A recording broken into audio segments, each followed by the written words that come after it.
Assalamualaikum warahmatullahi wabarakatuh. Alhamdulillahirabbil alamin wa bihi nasta'inu ala umurid dunya waddin. Wassalatu wassalamu ala asrofil anbiya'i wal mursalin sayyidina wa maulana Muhammadin wa ala alihi wa sahbihi ajma'in, amma ba'du. Yang terhormat kepada Ibu Ani Mar'atul Hamidah MPDI selaku dosen pengampu mata kuliah Pemikiran Modern dalam Islam, dan tak lupa teman-teman yang saya sayangi dan saya banggakan. Baiklah, saya akan menjelaskan tentang pemikiran 5 tokoh cendekiawan muslim beserta relevansinya. Nah, siapakah 5 tokoh tersebut? Yang pertama yaitu Imam Al-Ghazali, yang kedua Ibnu Taimiyah, yang ketiga Muhammad Abduh, yang keempat Mustafa Kemal At-Taruq, dan yang terakhir yaitu Fazlur Rahman. Baik, untuk yang pertama yaitu adalah tokoh Imam Al-Ghazali. Imam Al-Ghazali ini memiliki pemikiran dan juga relevansi yang dapat kita lihat untuk kehidupan saat ini. Yang pertama adalah pemikiran, yaitu Imam Al-Ghazali memiliki tren untuk membangkitkan kembali ilmu-ilmu agama dalam kitabnya yang berjudul Ihya Ulumuddin, yang memuat kaidah atau prinsip keislaman. Nah, hal ini adalah untuk menyucikan jiwa atau tazkiyatun nafs dalam meminimalisir penyakit-penyakit hati agar dapat menjadi insan yang kamil. Kemudian, salah satu unsur utama pembentuk insan kamil ini adalah akhlak atau karakter, di mana dalam pendidikan karakter ini terdapat beberapa metode yang sering kita temui yang dapat diterapkan untuk penanaman. Yang pertama yaitu keteladanan, yakni meneladani tokoh sebagai role model dalam kehidupan sehari-hari. Yang kedua berupa nasihat atau ibrah. Kita dapat mengambil nasihat atau ibrah dari tokoh-tokoh pembaruan Islam. Yang ketiga, berkisah atau bercerita tentang kisah-kisah yang menunjukkan nilai-nilai budi pekerti. Yang keempat, drill atau pembiasaan yang baik-baik. Tentunya jika sudah terjadi spontanitas dalam kepribadian kita, maka itulah akhlak kita. Untuk relevansinya itu dapat kita lihat dari misalnya latahnya orang yang jatuh atau latah kaget. Baiknya, orang yang jatuh atau kaget tersebut mengucap istighfar atau kalimat thayyibah lainnya, bukan malah berucap kata-kata buruk seperti misuh dan lain-lain. Itu adalah contoh kecil yang sering kita jumpai di tengah kehidupan bermasyarakat. Yang kedua yaitu tokoh Ibnu Taimiyah. Ibnu Taimiyah ini adalah seorang ilmuwan yang ahli dalam bidang keagamaan, di mana secara sosiohistoris latar belakang dari pemikiran beliau ini adalah mengenai kondisi masyarakat Islam pada zamannya yang cenderung bertaklid buta, jumud, dan lebih terfokus pada hasil-hasil pemikiran ulama terdahulu. Nah, keadaan masyarakat yang seperti ini dulu tanpa adanya mengkritisi hasil, mengetahui proses, dan mengetahui rujukan referensi yang digunakan, sehingga hal ini menimbulkan banyak pergeseran dan kebekuan pemikiran atau stagnasi bidang keilmuan. Kemudian Ibnu Taimiyah ini juga menggunakan prinsip reformulasi pendidikan Islam, yaitu pendidikan yang harus dikembalikan berdasarkan landasan filosofisnya, yaitu berbasis Al-Quran dan hadis. Kemudian relevansi dalam dunia pendidikan, khususnya di Indonesia, sudah beberapa tahun ini menggunakan konsep kurikulum 2013 atau K13, di mana konsep integrasi keilmuan ini dengan adanya ketersinambungan antara materi PAI dengan materi yang ada pada keilmuan lainnya. Contohnya, maba PAI yang dulunya 2013 diganti menjadi PAI dan budi pekerti, mengikuti kurikulum penggerak saat ini. Proses dan evaluasi pembelajaran tidak hanya sekedar meminta peserta didik hanya sekedar mengetahui dan menghafal materi saja. Namun, pembekalan ini dapat digunakan untuk mengasah kemampuan kognitif, juga mengasah kompetensi sikap dan juga psikomotorik peserta didik. Yang ketiga yaitu adalah Muhammad Abduh.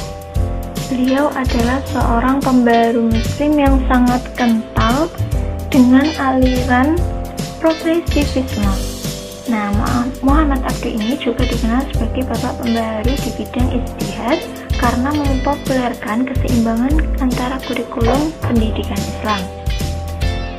Muhammad Abduh juga termasuk salah satu pembaru agama dan sosial di Mesir pada abad ke-20 yang pengaruhnya sangat besar di dunia Islam. Beliau juga penganjur yang sukses dalam membuka pintu ijtihad untuk menyesuaikan Islam dengan tuntutan zaman modern. Tidak hanya itu, dalam dunia Islam pembaruan bidang keagamaan, beliau juga menyerukan umat Islam untuk kembali kepada Al-Quran dan As-Sunnah As-Sahihah.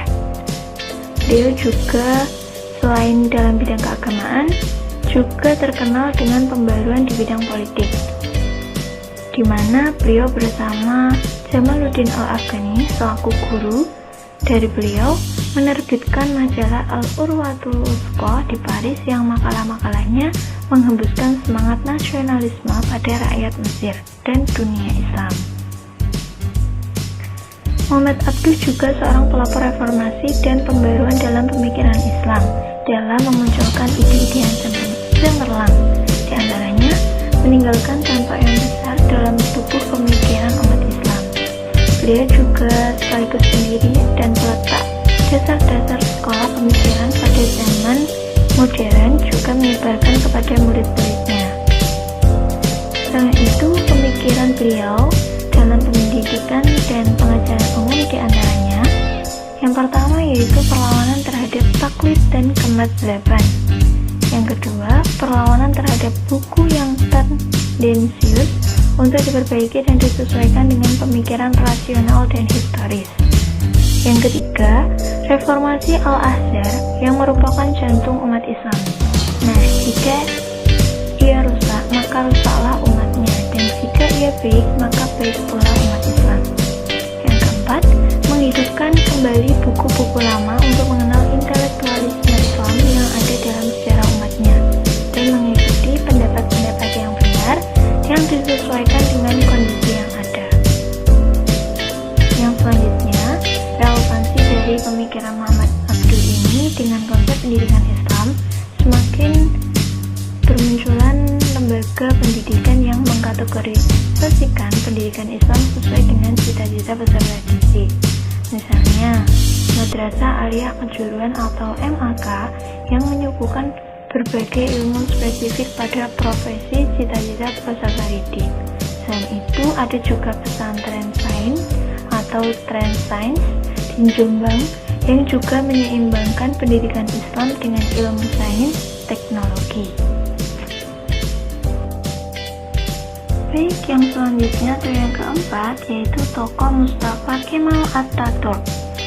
Nah, Mustafa Kemal Atatürk ini merupakan presiden pertama Republik Turki yang dikenal dengan Bapak Bangsa Turki, sehingga mendapat gelar Atatürk. Dia juga lahir di Salonika tahun 1881, anak dari Ali Reza Effendi, seorang tukang kayu dan juga pensiunan pegawai pabean. Mustafa Kemal menempuh pendidikan tingginya di sekolah latihan militer di Mesir. Beliau juga memiliki dua pemikiran yang dikembangkan, yaitu sekularisme dan westernisasi. Sekularisme ini yaitu sebuah ideologi yang menyatakan bahwa sebuah institusi atau badan dalam sebuah negara harus berdiri terpisah dari agama. Kemudian yang kedua yaitu westernisasi, yaitu suatu perilaku yang mulai kehilangan jiwa nasionalisme sehingga meniru atau melakukan aktivitas bersifat kebarat-baratan. Sekularisme dan westernisasi ini merupakan inti dari pemikiran Mustafa Kemal Atatürk dalam memodernisasi Turki. Modernisasi yang dilakukan oleh Mustafa Kemal Atatürk ini bukan bertujuan untuk menghilangkan agama atau menghapus agama Islam dari kehidupan rakyat, namun melainkan untuk pemisahan yang jelas antara urusan agama dan urusan negara, sehingga agama tidak akan dipolitisi atau politik yang diagamakan. Modernisasi yang dilakukan oleh Mustafa Kemal Atatürk ini disebabkan oleh kemunduran dinasti Turki Utsmani.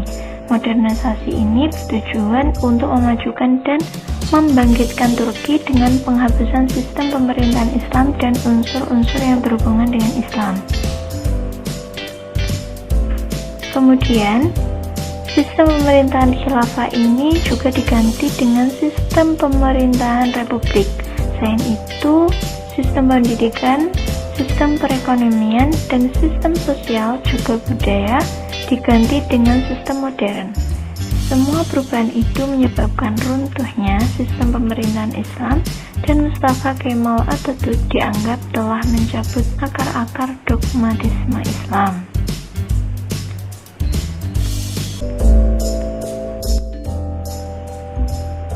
Baik, tokoh yang kelima atau yang terakhir yaitu Fazlur Rahman. Fazlur Rahman ini merupakan seorang pemikir yang cukup besar perhatian dan pengaruhnya terhadap perkembangan dan kemajuan umat Islam. Dan beliau juga merupakan salah seorang murid dari tanah air Ahmad Syafi'i Ma'arif yang mengatakan bahwa barangkali Fazlur Rahman yang dipandang sebagai salah seorang yang paling serius memikirkan persoalan Islam di antara pemikir kontemporer yang ada jika diperhatikan kiprahnya yang dinamis dalam mengulirkan ide-ide pembaruannya. Nah, Fazlur Rahman ini pada corak pemikirannya mengedepankan pendekatan tatbik sebagai cara sistematis untuk menghampiri Al-Quran dan As-Sunnah. Tatbik ini menyediakan metode untuk melakukan ijtihad dan menarik istinbat hukum, sekaligus memberi arah yang jelas tentang cara menerapkannya. Corak pemikiran tersebut lahirlah 3 jenis metodologi dalam pemikirannya, yaitu metode kritik sejarah, metode penafsiran sistematis, dan metode gerakan ganda. Menurut Fazlur Rahman, ada 2 dimensi yang harus dibedakan dalam Islam, yaitu Islam normatif dan Islam historis. Islam normatif sendiri adalah ajaran-ajaran Al-Quran dan As-Sunnah Nabi yang berbentuk nilai moral dan prinsip-prinsip dasar.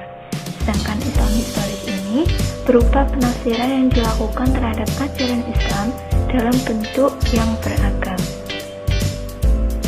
Arah dari konsep Fazlur Rahman mengenai Al-Quran diantaranya adalah proses pewahyuan, hakikat, dan legislasi Al-Quran.